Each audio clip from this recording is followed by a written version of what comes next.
Hello guys, welcome back to my channel. I apologize, it took me a long time to continue my story about Patricia, Your Name is Written in the Stars.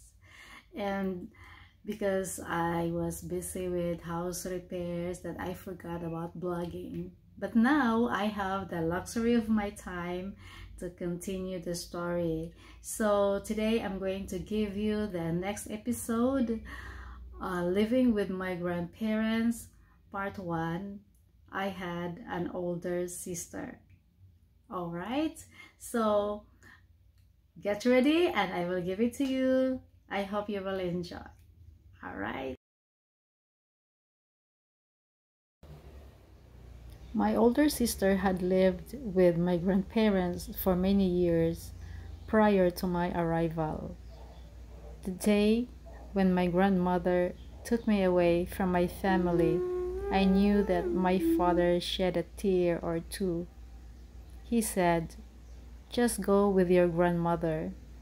You will have a lot of nice shoes, ribbons, and headbands there." My first night at my grandparents' house, I was horrified. I kept staring at the ceiling, and there was this big altar in front of me with old statues and a big crucifix, and I had the sensation that they were gazing upon me from above. I had bad dreams and I was awakened by my own cries. I was a kind of a sleeper who kept tossing and turning while sleeping until I fell from bed.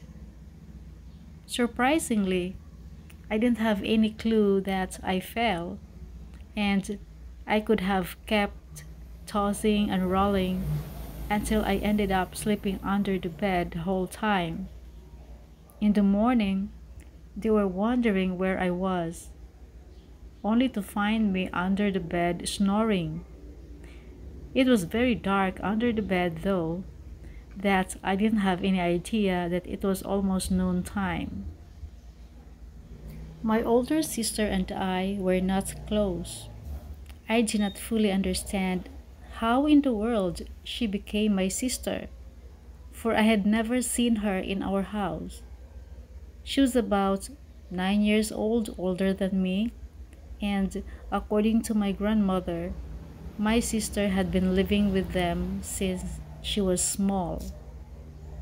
I guess she got used to the kind of life very different from mine and my siblings.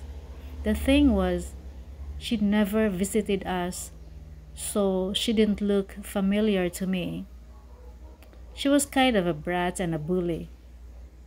I felt she thought I was her rival from my grandparents' attention, or maybe she got some anger issues and she took it on me. I could only guess.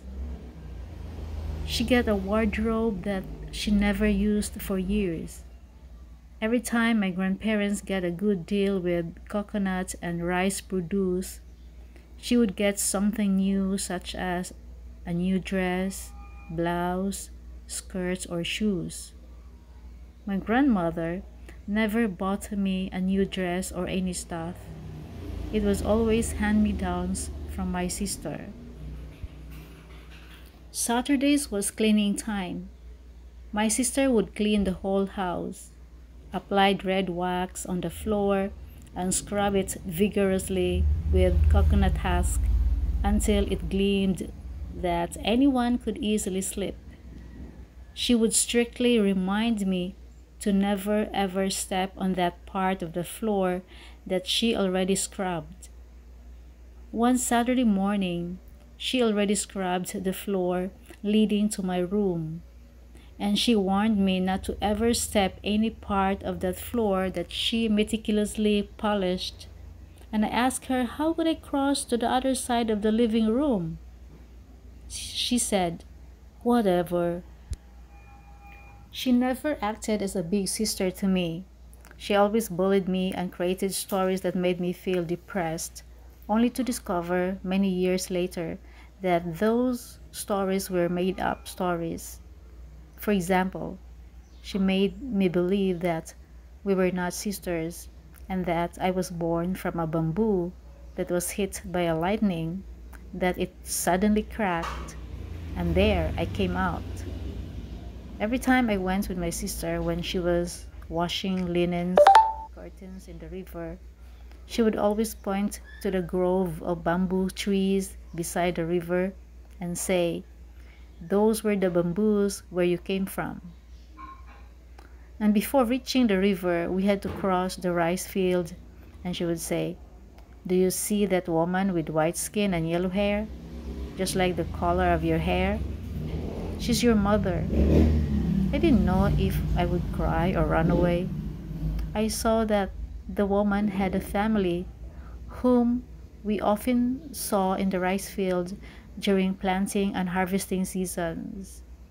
I saw a boy with her, and I was thinking he could be my brother.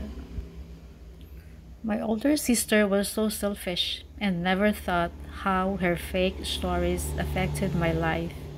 As a 5-year-old, I experienced deep sadness and confusion. I felt I didn't belong to any family. For many years, I was wondering, where could I have belonged to? To my grandparents? To my previous family? Or to that yellow-haired woman's family? I pondered many times if it was a good idea to approach my mother, the one with white skin and yellow hair, and ask her, perhaps, why she abandoned me, or let her know that I am her daughter who was lost. But I had a second thought. How could be her daughter if I came out from a bamboo? This puzzled me for many years, that I felt I was an outcast. My sister made up another story that she got two hearts. One was a reserve, just in case, she said. Then she firmly pressed her palm against my chest and said, "Oh my, you've got only one heart. You could easily die." She further said that I was unlucky to have only one heart, while everyone else had at least two. I sneaked home to ask my father how many hearts he got. He looked at me and said, "What kind of question is that?" When I asked my siblings the same question, all of them said, "Of course, only one." "Oh, wait, we are not sure." I started checking their heartbeat, but it was hard to tell if they've got one or two hearts.